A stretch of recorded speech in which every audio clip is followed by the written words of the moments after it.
Hello and welcome to the Ielts listening test. Let's start with one of the best practice for improving listening skills. Section 1. You will hear a man telephoning a sports club to ask about membership and facilities. First, you have some time to look at questions 1 to 4.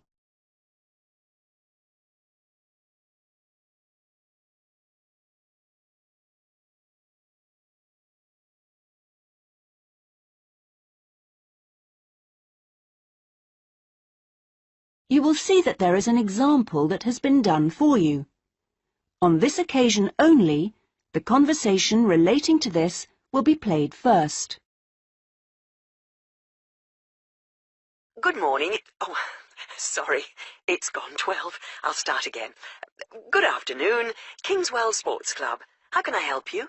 Oh, good afternoon. I was wondering if you could give me some information about membership and facilities.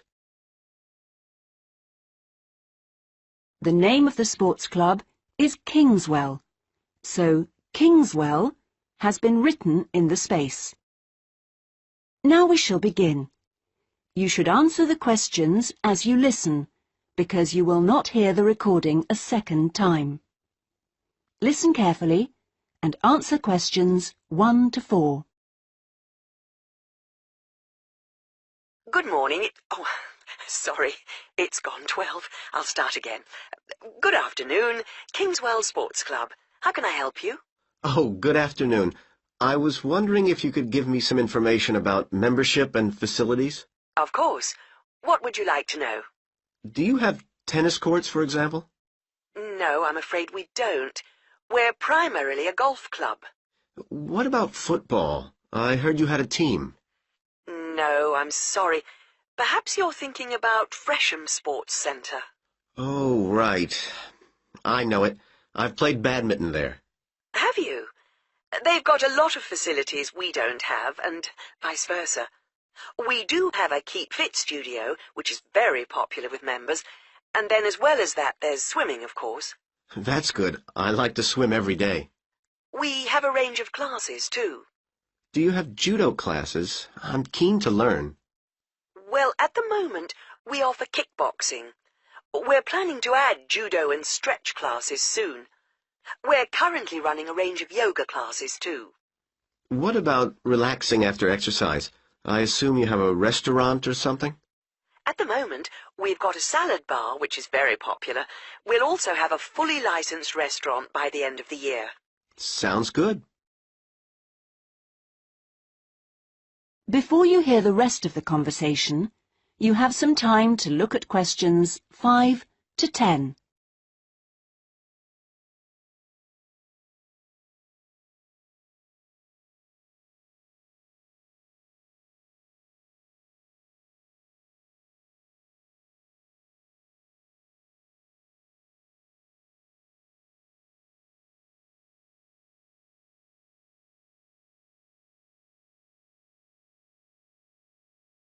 Now listen and answer questions 5 to 10.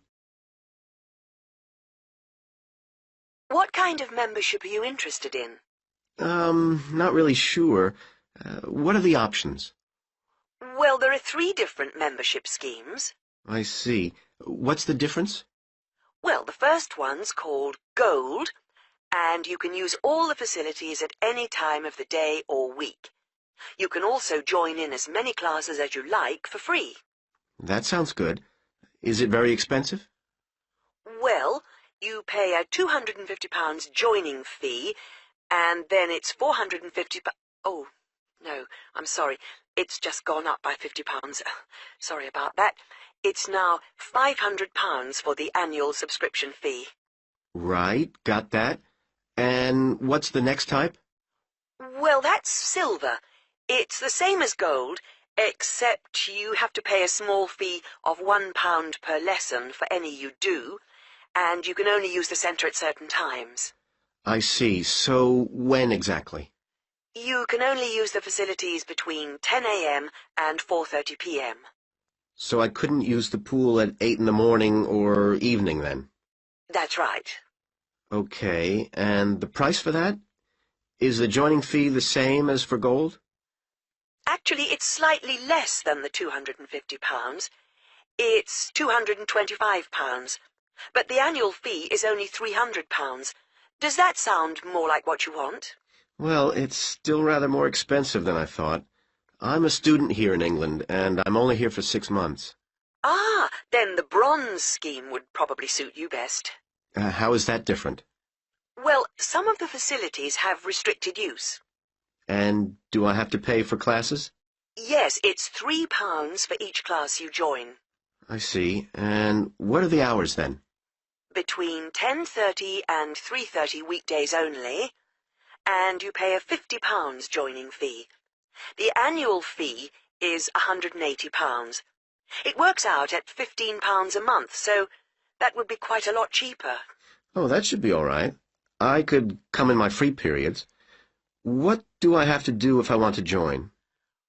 Well, we book you in for an assessment with an instructor who will show you how to use all the equipment.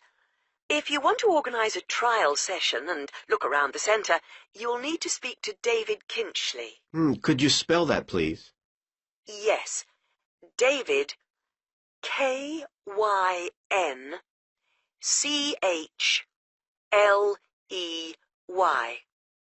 I'll give you his direct line number. It's 0458 95311. Thanks. Thank you for calling Kingswell Sports Club. That is the end of section 1. You now have half a minute to check your answers.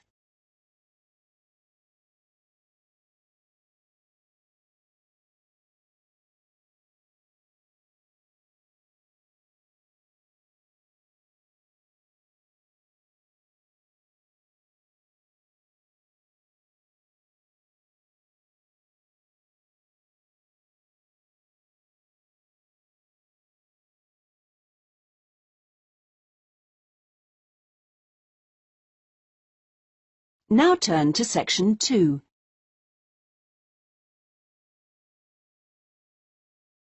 Section 2. You will hear a local radio broadcast about the Rivendell City Theatre. First, you have some time to look at questions 11 to 16.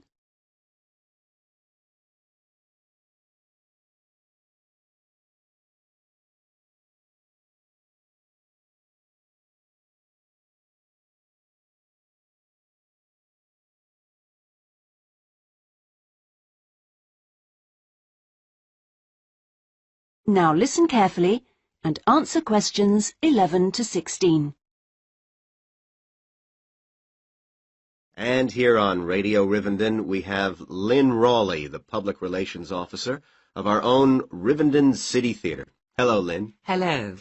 Now, the theatre is reopening soon after its 3-year redevelopment program, isn't it? That's right, and there are a lot of improvements. The first thing people will see when they go in is that the foyer has been repainted in the original green and gold. Then the box office has been reoriented with its own access from the side of the building instead of through the foyer, which means it can be open longer hours and has more space too. The shop that used to be in the foyer, which sold books and CDs, is the one part of the redevelopment which isn't yet complete. The plan is to find new premises for it near the theatre, and we've had difficulty finding somewhere suitable. We hope to reopen the shop in the next few months. Will audiences find any difference in the auditorium? Yes, we've increased the legroom between the rows. This means that there are now fewer seats, but we're sure audiences will be much happier. And we've installed air conditioning so it won't get so hot and stuffy. We already had a few seats which were suitable for wheelchair users, and now there are twice as many, which we hope will meet demand. Something else that will benefit audiences is the new lifts. The two we used to have were very small and slow. They've now gone, and we've got much more efficient ones. Anything for the performers? Yes, we've made a number of improvements backstage. The small, dark dressing rooms we used to have been converted into 2 large, airy rooms, so they're much more comfortable now. And the state-of-the-art electronic sound and lighting systems have been installed.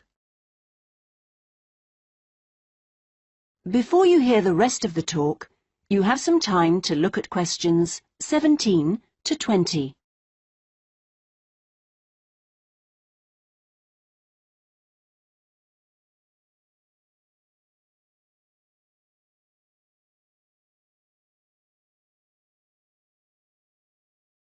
Now listen and answer questions 17 to 20.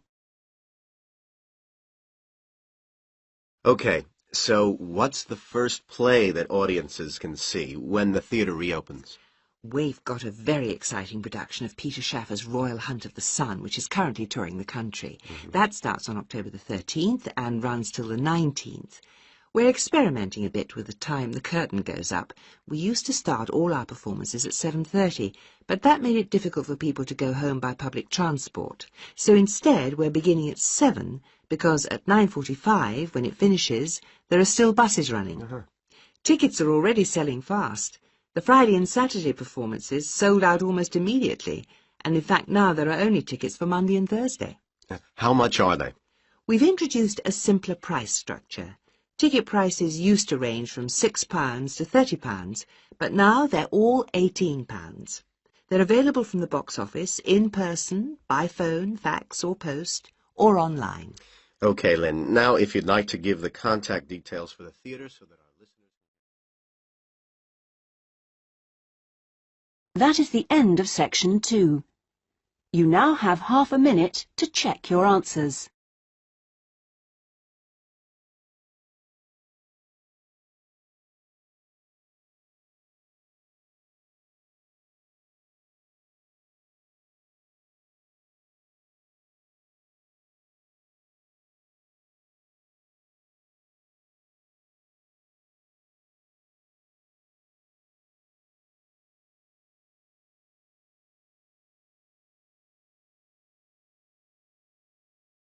Now turn to section 3.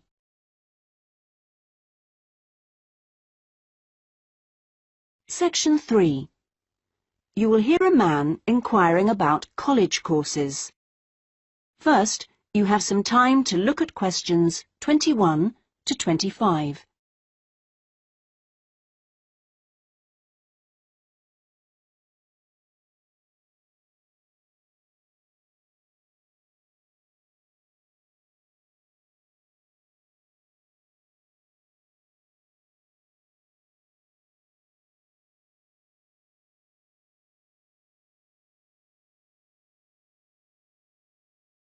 Now listen carefully and answer questions 21 to 25. Hi, can I help you? I was told to come here because I'd like to talk to someone about taking a management course. Right, I'm one of the tutors, so I should be able to help you. Oh, good. My name's Brian Ardley. I've decided to enrol on a part-time management course. A friend of mine took one last year and recommended it to me. Right. Is there anything I should do before the course, like reading or anything? We prefer to integrate reading with the course, so we don't give out a reading list in advance. But we like people to write a case study describing an organisation they know. I've already done that, as my friends told me you wanted one. But would it be possible to sit in on a teaching session to see what it's like? I haven't been a student for quite a while. Fine. Just let me know which date and I'll arrange it with the tutor. Now, could I ask you about the college facilities, please? Anything in particular? Well, the course is 1 day a week, all day, isn't it? So presumably it's possible to buy food. Yes, the refectory's open all day. Does it cater for special diets? I have some food allergies. Provided you warn the refectory in advance, it won't be a problem. Good. What about facilities for young children? I'd like to bring my daughter here while I'm studying. How old is she? 3.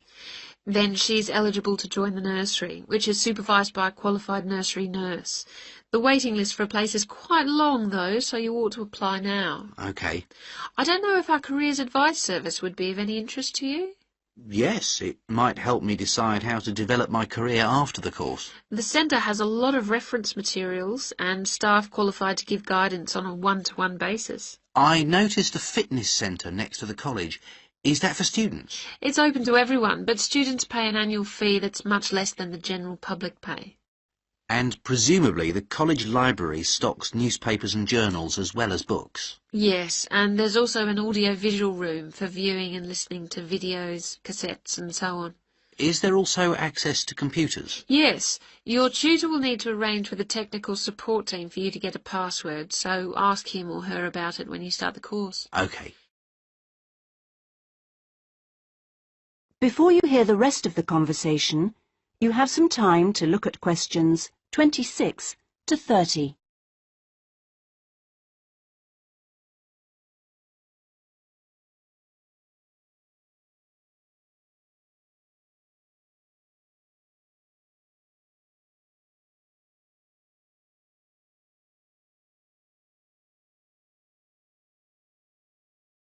Now listen and answer questions 26 to 30. By the way, do you know about our business centre? No? What's that?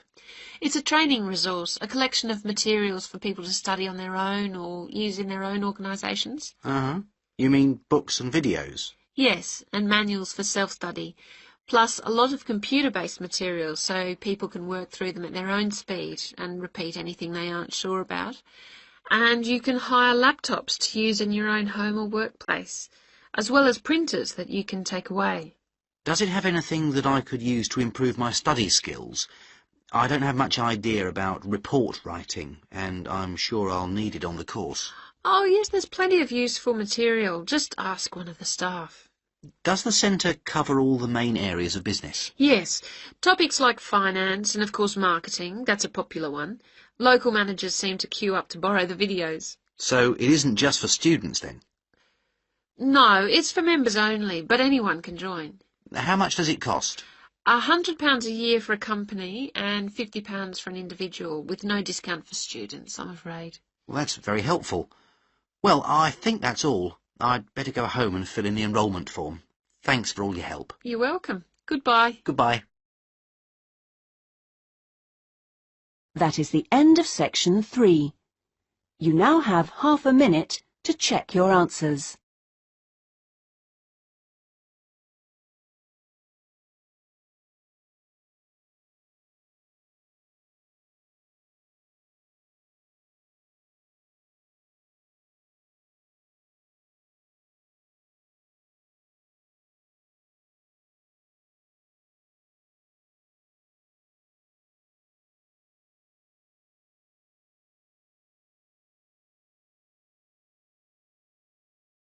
Now turn to section 4.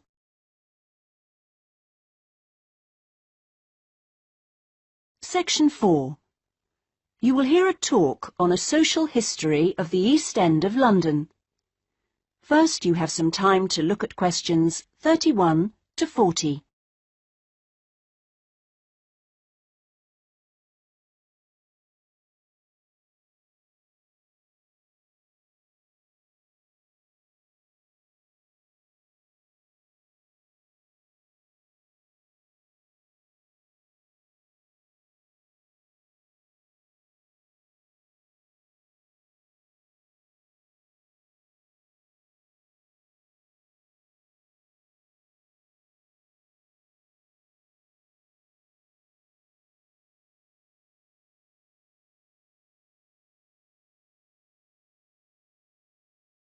Now listen carefully and answer questions 31 to 40. In the last few weeks, we've been looking at various aspects of the social history of London, and this morning we're continuing with a look at life in the area called the East End. I'll start with a brief history of the district, and then focus on life in the first half of the 20th century. Back in the 1st to the 4th centuries AD, when the Romans controlled England, London grew into a town of 45,000 people, and what's now the East End, the area by the River Thames and along the road heading north-east from London to the coast, consisted of farmland with crops and livestock, which helped to feed that population. The Romans left in 410, at the beginning of the 5th century, and from then onwards, the country suffered a series of invasions by tribes from present-day Germany and Denmark, the Angles, Saxons and Jutes, many of whom settled in the East End. The technology they introduced meant that metal and leather goods were produced there for the first time. And as the East End was by the river, ships could transport goods between there and foreign markets. In the 11th century, in 1066 to be precise, the Normans conquered England, and during the next few centuries London became one of the most powerful and prosperous cities in Europe. The East End benefited from this, and because there were fewer restrictions there than in the city itself, plenty of newcomers settled there from abroad, bringing their skills as workers, merchants or moneylenders during the next few hundred years.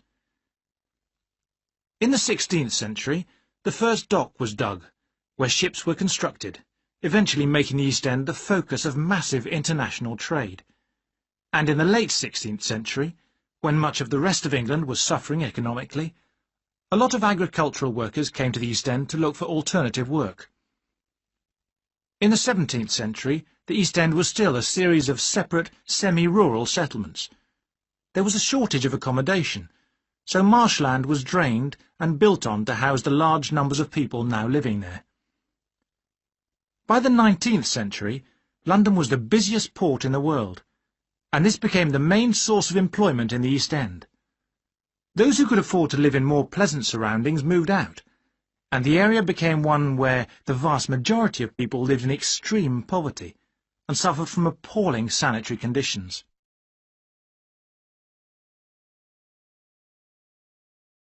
That brief outline takes us to the beginning of the 20th century, and now we'll turn to housing.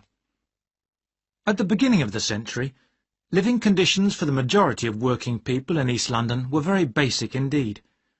Houses were crowded closely together, and usually very badly built, because there was no regulation. But the poor and needy were attracted by the possibility of work, and they had to be housed. It was the availability rather than the condition of the housing that was the major concern for tenants and landlords alike. Few houses had electricity at this time, so other sources of power were used, like coal for the fires which heated perhaps just one room. Of course, the smoke from these contributed a great deal to the air pollution for which London used to be famous. A tiny, damp, unhealthy house like this might well be occupied by 2 full families, possibly including several children, grandparents, aunts and uncles. Now, before I go on to health implications of this way of life, I'll say something about food and nutrition. That is the end of section 4. You now have half a minute to check your answers.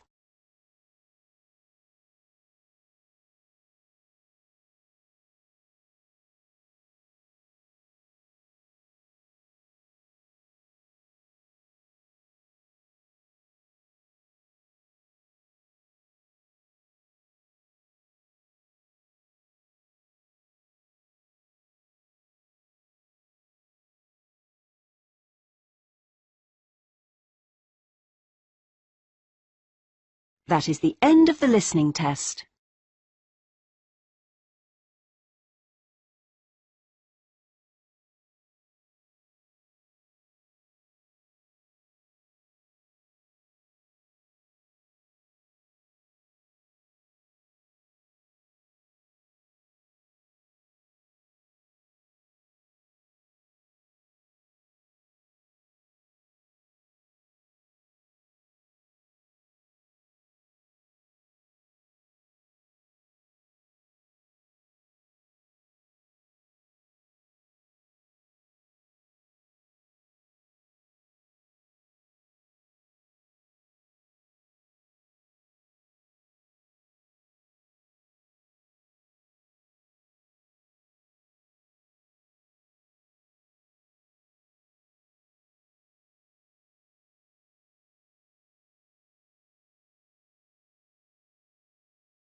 Dear viewers, thank you for taking this listening test.